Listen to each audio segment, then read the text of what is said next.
नमस्कार दोस्तों, आइए जानते हैं पश्चिम बंगाल की दिन भर की ताज़ा और बड़ी खबरें।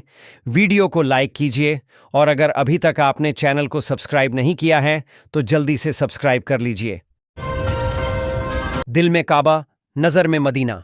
दुर्गा पंडाल में इस गाने पर ताली बजाती दिखीं ममता, भड़की बीजेपी।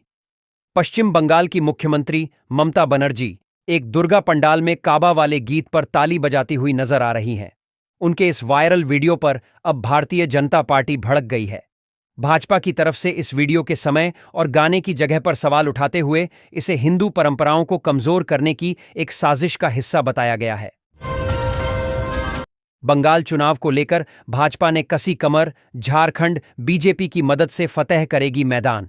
भाजपा बंगाल विधानसभा चुनाव की तैयारी में जुटी है। इसके लिए झारखंड में कॉल सेंटर स्थापित करने के निर्देश दिए गए हैं। भारतीय घोष ने रांची में बैठक की और संसाधनों पर चर्चा की। रांची और धनबाद में कॉल सेंटर बनाए जाएंगे जहां से मतदाता संपर्क और प्रचार अभियान का संचालन होगा। बंगाल में भाजपा कार्यकर्ताओं पर अत्याचार का आरोप लगाते हुए भाजपा झारखंड में केंद्र बना रही है। बांग्लादेश भेजी गई सोनाली खातून समेत 6 लोगों को 4 हफ्ते में भारत लाएं। कोलकाता हाईकोर्ट का बड़ा आदेश। केंद्र सरकार को कोलकाता हाईकोर्ट ने आदेश दिया है कि वह बंगाल के बीरभूम जिले की सोनाली खातून और अन्य 5 लोगों को 4 सप्ताह के भीतर भारत वापस लाए। इन 6 लोगों को 3 महीने पहले अवैध प्रवासी करार देकर बांग्लादेश भेज दिया गया था। अदालत ने Delhi foreigners regional registration office (FRRO) का 26 जून का आदेश रद्द कर दिया। सहारा इंडिया परिवार की नई रिफंड लिस्ट जारी। सहारा इंडिया रिफंड लिस्ट को संबंधित कंपनी की तरफ से प्रकाशित किया गया है। दरअसल हम आपको बता दें कि बहुत सारे लोगों के सहारा इंडिया में पैसे फंसे हुए हैं, तो इन सब के लिए यह एक काफी बड़ी जानकारी है। इस तरह से इस रिफंड लिस्ट में जिनके भी नाम दर्ज हैं, इन सबको इनकी राशि प्राप्त होगी।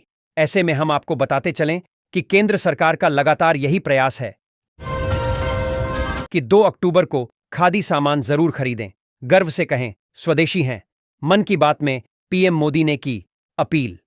प्रधानमंत्री नरेंद्र मोदी ने रविवार को मन की बात कार्यक्रम के जरिए देशवासियों को संबोधित किया। इस दौरान उन्होंने कहा, नवरात्रि के इस समय में हम शक्ति की उपासना करते हैं। हम नारी शक्ति का उत्सव मनाते हैं। व्यापार से लेकर खेल तक और शिक्षा से लेकर विज्ञान तक, आप किसी भी क्षेत्र को लीजिए, देश की बेटियां हर जगह अपना परचम लहरा रही हैं। राजा राममोहन रॉय को सीएम ने दी श्रद्धांजलि। पश्चिम बंगाल के पुनर्जागरण के अग्रदूत और प्रमुख समाज सुधारक राजा राममोहन राय की पुण्यतिथि पर मुख्यमंत्री ममता बनर्जी ने श्रद्धांजलि अर्पित की है। शनिवार को सीएम ने सोशल मीडिया एक्स के माध्यम से कहा कि इस महान समाज सुधारक को बंगाल और पूरे विश्व में उनके प्रगतिशील विचारों के लिए सदैव याद किया जाएगा। शिक्षा के प्रसार से लेकर सती प्रथा के उन्मूलन तक उन्होंने अतीत की बेड़ियों को तोड़कर बंगाल में एक नए समाज का मार्ग प्रशस्त किया। 2 स्थानों पर वोट देने के मामले रोकने के लिए SIR में होगी विशेष व्यवस्था। बंगाल में जांच करेगा चुनाव आयोग। बंगाल के प्रवासी श्रमिक व दूसरे राज्यों में काम करने वाले लोग अपने मूल निवास स्थान के साथ कार्यस्थान के भी तो मतदाता नहीं हैं। इसका पता लगाने के लिए चुनाव आयोग विशेष व्यवस्था करने जा रहा है। बंगाल के मुख्य चुनाव अधिकारी के कार्यालय के सूत्रों से मिली जानकारी के अनुसार राज्य में मतदाता सूची के विशेष गहन पुनरीक्षण के समय लोगों को जो फॉर्म दिया जाएगा। नए GST लागू होने के बाद सस्ता हो गया सीमेंट, बालू, गिट्टी और सरिया। भारत सरकार द्वारा GST दरों में हाल ही में की गई कटौती का सबसे बड़ा फायदा उन लोगों को मिल रहा है जो अपना घर बनाने का सपना देख रहे थे। निर्माण सामग्री की बढ़ती कीमतों के कारण जिन परिवारों ने अपनी मकान निर्माण की योजनाओं को टाल दिया था, उनके लिए यह एक सुनहरा मौका है। सीमेंट, बालू और गिट्टी जैसी आवश्यक निर्माण सामग्री की कीमतों में आई गिरावट से अब 1000 स्क्वायर फीट के मकान निर्माण में लगभग 1 लाख रुपए की बचत हो सकती है। किसानों को दिवाली का तोहफा 21वीं किस्त जारी। किसानों को मिले 2000 रुपए PM किसान सम्मान निधि योजना।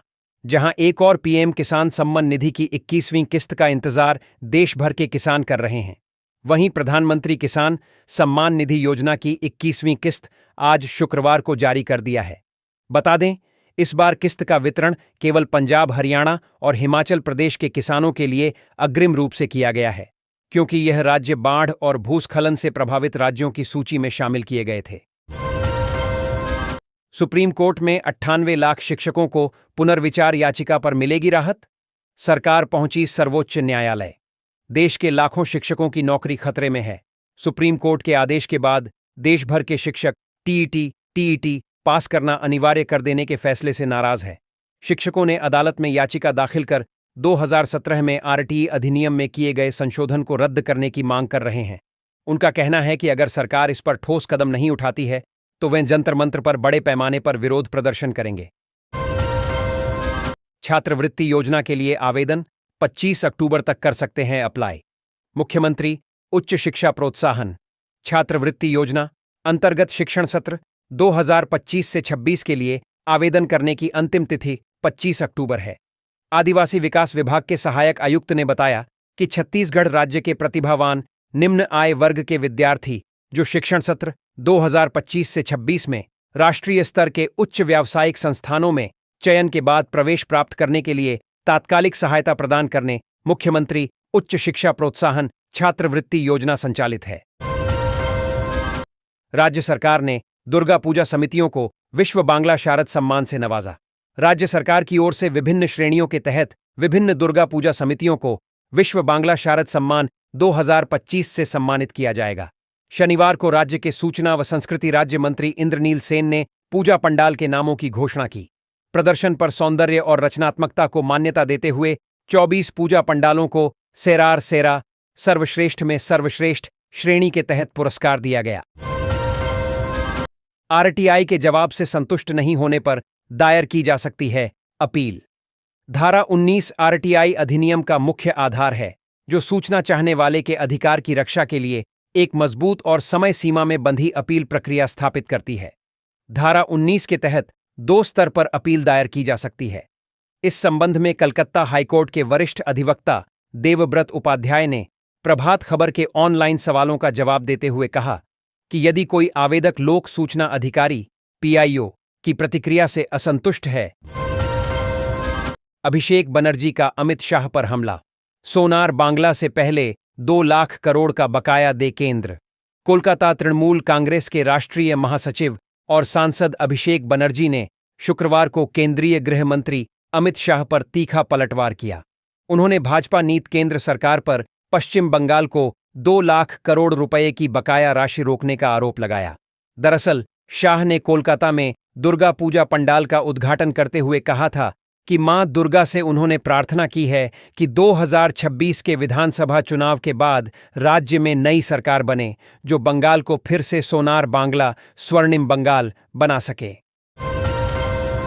टीएमसी ने शिक्षक संगठन वेबकूपा को किया भंग। कोलकाता तृणमूल कांग्रेस टीएमसी ने गुरुवार को शिक्षक संगठन वेबकूपा की राज्य और जिला समितियों को भंग कर दिया, लेकिन 24 घंटे बाद भी संगठन के अध्यक्ष और राज्य के शिक्षा मंत्री ब्रात्य बसु को इस फैसले की जानकारी नहीं थी। ब्रात्य बसु ने कहा, जो मुझे नहीं पता उसके बारे में मैं क्या कह सकता हूं। पार्टी का फैसला पार्टी ने लिया है। पूजा के बाद मैं इस मामले में मुख्यमंत्री ममता बनर्जी से बात करूंगा। अनिकेत मामले में राज्य सरकार पहुंची खंडपीठ। आरजीकर अस्पताल के जूनियर डॉक्टर अनिकेत महतो की पोस्टिंग को लेकर विवाद गहराता जा रहा है। कलकत्ता हाईकोर्ट की सिंगल बेंच ने हाल ही में आदेश दिया था कि अनिकेत को उनकी पसंद के अनुसार आरजीकर मेडिकल कॉलेज में ही नियुक्त किया जाए। यह आदेश न्यायाधीश विश्वजीत बसु ने पारित किया था। अब राज्य सरकार ने इस फैसले को चुनौती देते हुए खंडपीठ का दरवाजा खटखटाया है। 20 वर्षों में बोनस 15,000 से हुआ 1,03,000। गुरुवार अपराह्न 3:30 से रात 11:30 तक चली बैठक प्रबंधन व यूनियन नेताओं में 1,03,000 पर बनी सहमति आसनसोल। शिल्पांचल में किसी भी संस्था की तुलना में दुर्ग पूजा के बोनस की सबसे अधिक राशि इसीएल के श्रमिकों को ही मिलती है। इस बार यह आंकड़ा 1 लाख रुपये के पार चला गया, जिससे श्रमिकों के साथ साथ बाजारों में भी रौनक आ गया है। गुरुवार को बोनस को लेकर कोल इंडिया मुख्यालय कोलकाता में मानकीकरण समिति की JBCCI 11 की छठी बैठक हुई। जिस परिवार में एक बेटी, उसे सीबीएसई हर महीने देगी 1,000 रुपये की सहायता राशि। अगर आप अपने माता पिता की इकलौती बेटी हैं तो आपके लिए सीबीएसई की तरफ से शानदार मौका आया है। केंद्रीय माध्यमिक शिक्षा बोर्ड सीबीएसई ने सिंगल गर्ल चाइल्ड स्कॉलरशिप की आवेदन प्रक्रिया शुरू कर दी है। योग्य छात्राएं इस योजना के लिए ऑनलाइन आवेदन कर सकती हैं और आवेदन जमा करने की अंतिम तिथि 23 अक्टूबर 2025 तय की गई है।